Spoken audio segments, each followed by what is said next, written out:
বৰপেটা জিলাত চেঙ্গা সমষ্টিৰ পালহাজি অসম গণ পৰিষদৰ কাৰ্যালয়ত অসম গণ পৰিষদ দলৰ বৰ্ধিত কাৰ্যনিৰ্বাহক সভা অনুষ্ঠিত হয়।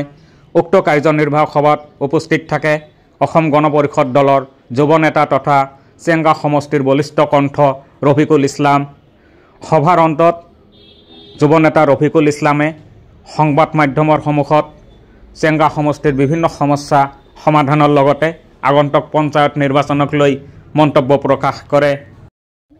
অসম গণ পৰিষদ দলৰ চেঙ্গা বিধান পৰিষদৰ কাৰ্যনিৰ্বাহক সভাৰ মুখ্য উদ্দেশ্য আছিলে সমাগত পঞ্চায়ত ইলেকশ্যন।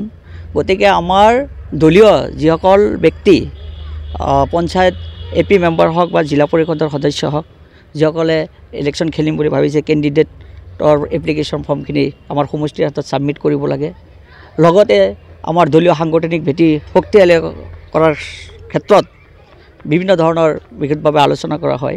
এইখিনি আৰু সভাৰ মুখ্য উদ্দেশ্য আছিলে। সমস্যাৰ কথা যদি কওঁ, গোটেই দিনকালো শেষ নহ'ব। গতিকে চেঙ্গা সমষ্টিৰ ৰাইজৰ বিভিন্ন সমস্যা আছে। আজি গড়খহনীয়া সমস্যা আছে, চহৰ অঞ্চলৰ ৰাইজৰ যাতায়াতৰ বিভিন্ন সমস্যা আছে, শিক্ষাৰ ক্ষেত্ৰত, স্বাস্থ্যৰ ক্ষেত্ৰত বিভিন্ন সমস্যা আছে। আজি চেঙ্গা সমষ্টিৰ আজি বুলি নহয়, যুগ যুগ ধৰি আজি বিভিন্ন সমস্যাত ভুগিব লগা হৈছে। এই ক্ষেত্ৰত চেঙ্গা সমষ্টিৰ পৰা নিৰ্বাচিত বহু বিধায়ক গৈছে, সংখ্যালঘু বিধায়ক গৈছে। এই ক্ষেত্ৰত কোনো গুৰুত্ব দিয়া নাই, এই কথাটো স্পষ্ট। মই বিভিন্ন মাধ্যমেদি মই জনাই আছোঁ যে চেঙ্গা সমষ্টিৰ ৰাইজৰ স্বাৰ্থত, জাতিৰ স্বাৰ্থত কোনো এটা সংখ্যালঘু বিধায়কে কাম কৰা নাই। এই কথাটো আমি প্ৰেক্টিকেলিভাৱে চাইছোঁ। আৰু সেই উত্তৰটো এই পঞ্চায়ত ইলেকশ্যনত চেঙ্গা সমষ্টিৰ ৰাইজে দিব।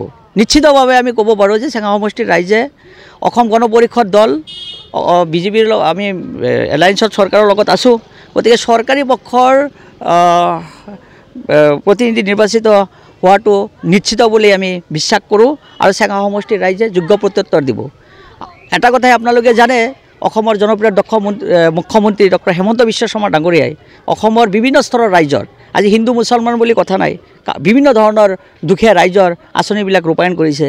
আজি দুখীয়াসকলে ঘৰ পাইছে, দুখীয়াসকলে বিভিন্ন ধৰণৰ অৰুণোদয় আঁচনি পাইছে, আজি PM কিষাণবিলাক পাইছে। দুখীয়া ৰাইজৰ বিভিন্ন ধৰণৰ আজি আৰু বহুত আঁচনিবিলাক পাইছে। গতিকে এটা কথাই নিশ্চিত ক'ব পাৰোঁ যে চেঙ্গা সমষ্টিৰ ৰাইজ চৰকাৰৰ পক্ষৰ লগত থাকিব বুলি মোৰ আত্মবিশ্বাস।